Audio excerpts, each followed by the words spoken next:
ইচ্ছা যে ব্যক্তিগতভাবে প্রত্যেক শিষ্যের সাথে কথা বলবো মায়াপুরে।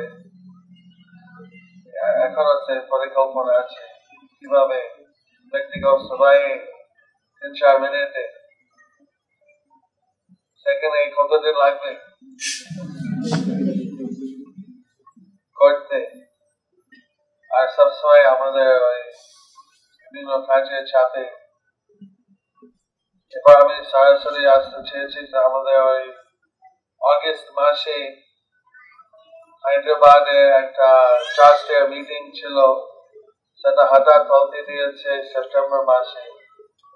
তখন আমার সেটা আবার চেপে দিয়েছে আবার। তারপরে আবার আমি ভুলে গেছি আমাদের নেপালে একটা মিটিং ছিল, সেজন্য এখানে মাত্র 13 তারিখ আসতে পারি।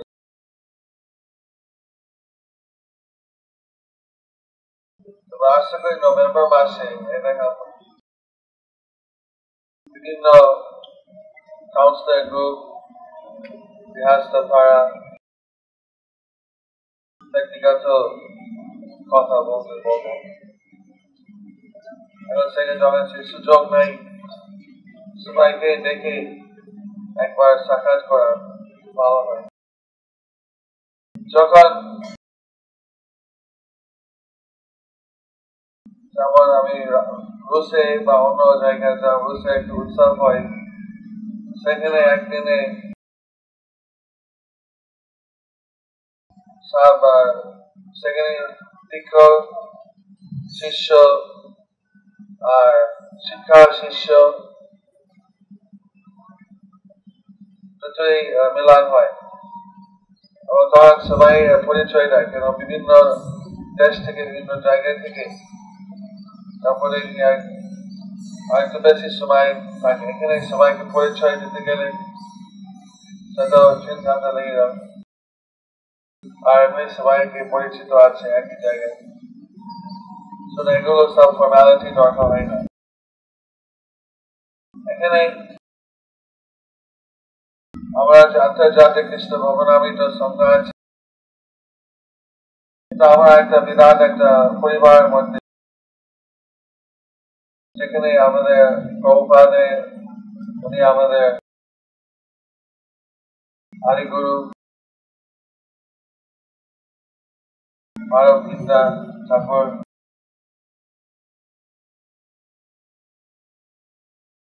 উনি আমাদের হিতাকাঙ্ক্ষী সকলে আশীর্বাদ। উনি বলেছেন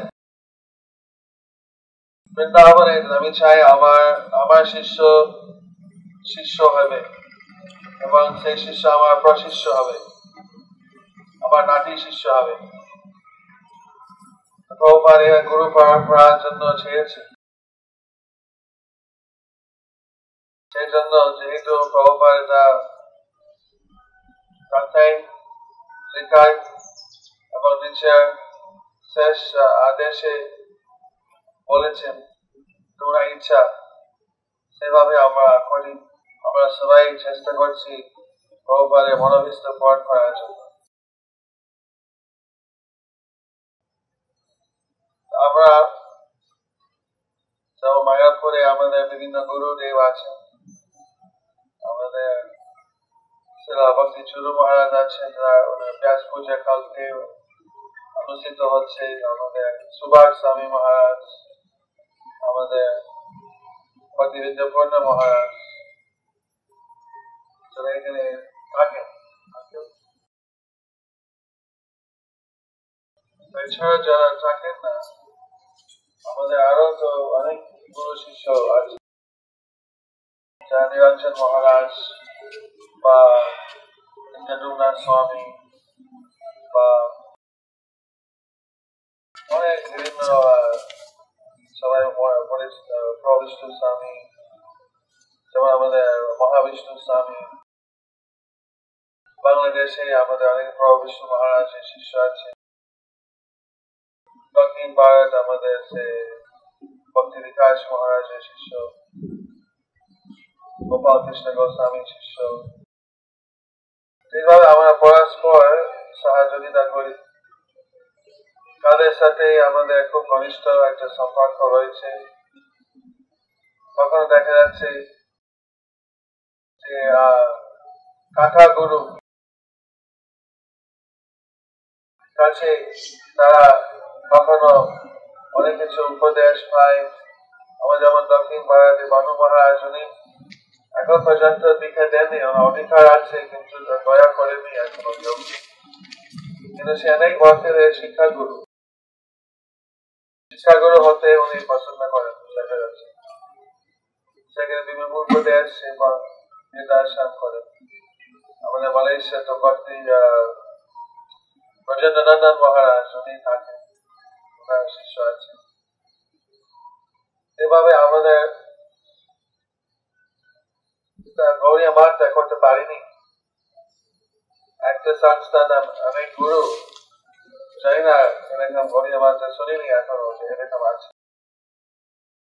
সাধারণত এক একটা মঠ, এক একটা আচার্য। কেউ যদি আচার্য হতে চায় তাহলে বেরিয়ে গিয়ে আবার নতুন একটা সংস্থা গড়ে তুলতে হবে। ভগবান চেয়েছেন আমার একাত্ম ভাবে থেকে, কিন্তু আমাদের অনেক গুরু থাকবে। এটা আমি নিজের অনুভব করি। চৈতন্য মহাপ্রভু যখন ছিলেন অনেক গুরু ছিলেন, শত শত গুরু কমপক্ষে হাজার হলো আশ্চর্য কিছু নাই।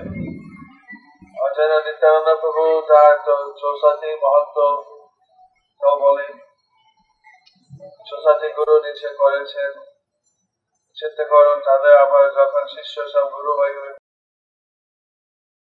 তারপরে চৈতন্য মহাপ্রভু আরো অন্যান্য পার্শ্বদের সব গুরু হয়ে গেলেন। সেখানে এটা বড় অসুবিধা হয়নি। যাই হোক, সেখানে মিলামিশ ভাবে সবাই প্রচার করেছে। একজন জ্যেষ্ঠ হয়তো একজন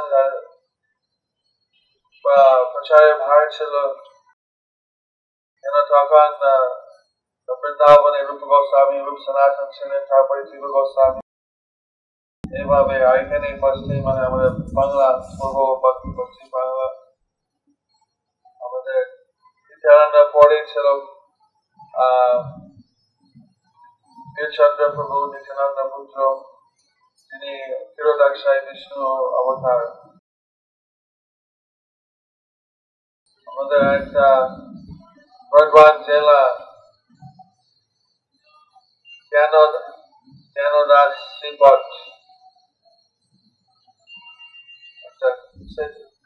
গ্রামের নাম কি? জ্ঞানদাস খর্দার, কান্দ্রা। ওখানে আমরা গেলাম। ওখানে জানতে পাওয়া যায় যে একজন শিষ্য ছিল ওখানকার একজন পার্শ্বদের শিষ্যের শিষ্য, মানে যেমন জ্ঞান দাস বা অনেক চৈতন্য চরিতামৃতে লিখিত পার্শ্বদ ছিলেন। তারপরে তাদের যে গুরু, তাদের মানে শিষ্য গুরু হয়ে গেলেন। এটাকার নাম করা পার্শ্বদের শিষ্যের শিষ্য একজন ছিল গোপাল চক্রবর্তী। অনেক চক্রবর্তী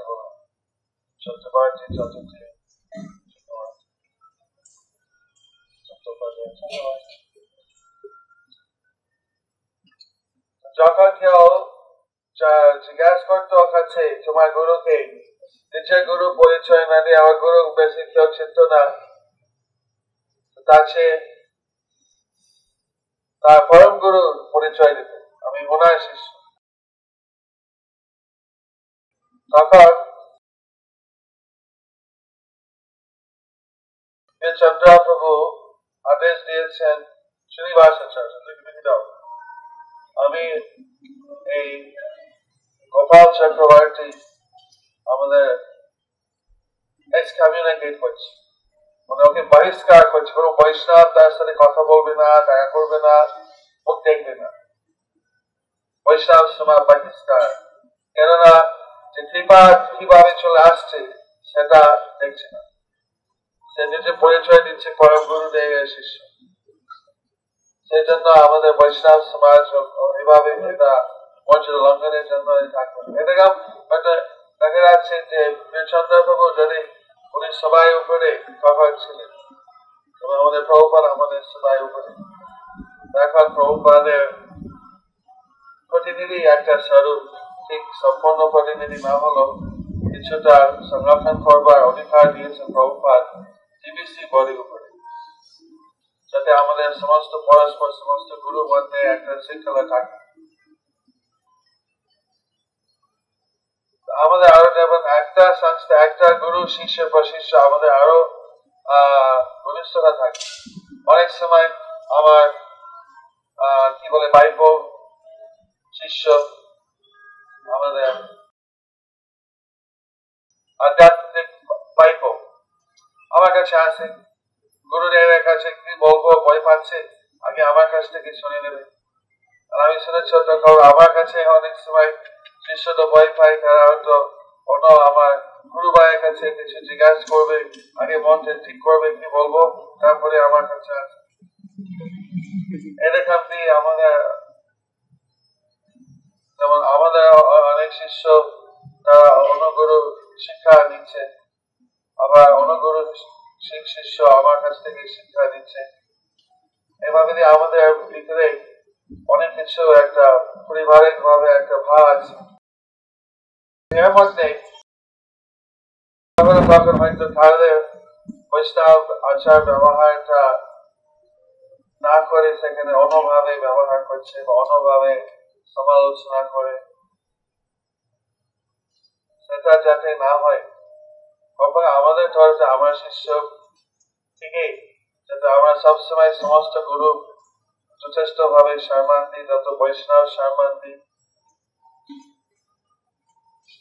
চাইবি চাই যেমন চার কুমার বাধা দিয়ে নারায়ণ নিজেরই দোষী হয়ে উনি ক্ষমা চেয়েছেন বলে আমার দাস এরকম হচ্ছে। আমার যেমন আমার কোনো শিষ্য কখনো কোনো বৈষ্ণব অপরাধ করে না। বৈষ্ণব অপরাধ হাতা পাতাল হাতি উপরে বা ছেলে যায় সুখী যায় পাতা।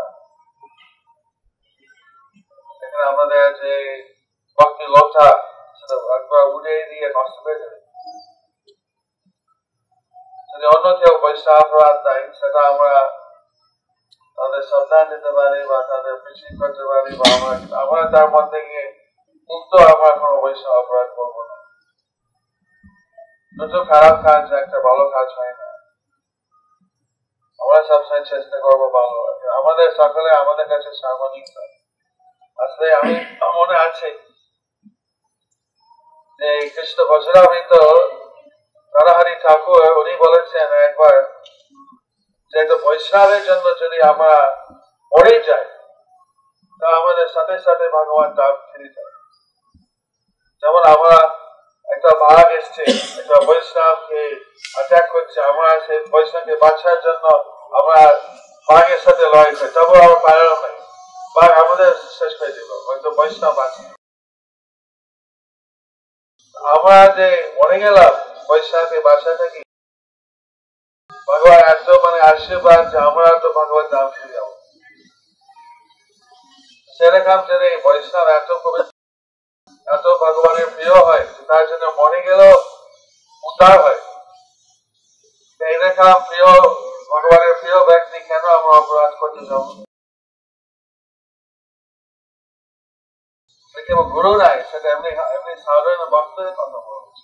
এটাও যেমন বলছে অন্য সংস্থা সেরকম অনেক গুরু নাই। সংস্থার ভিতরে থেকে আর একটা সংস্থা সমালোচনা করে। আমরা না হতে ভক্ত থেকে শুনি কখনো কোনো গৌরীয় মাস আমাদের 14 নম্বর অপসম্প্রদায় বলে যায়, যেহেতু আমরা সবাইকে দেখাচ্ছে যে বড় সাধু। এটাই ছাড়া পাশ্চাত্য দেশে এখানে তো এমন কিছু যায় আছে, আমাদের পাশ্চাত্য দেশে যদি রাখাটা একটা অভদ্র ভাব না হয়, সেখানে যদি কোনো কারণ না থাকে সব দাঁড়িয়ে রেখে প্রচারের খারাপ হবে। যাই হোক, আমাদের গুরু যে আজ্ঞা সেটা আমরা পালন করি, আমাদের ভিতরেই অত্যন্ত ঘনিষ্ঠ এবং সক্রিয় ভাব দরকার হয়। মায়াপুর একটা বিশেষ জায়গা, এখানে হয়তো গড় পরিমাণ সময় আমাদের তো প্রায় অনেক গরু দেখা যায়।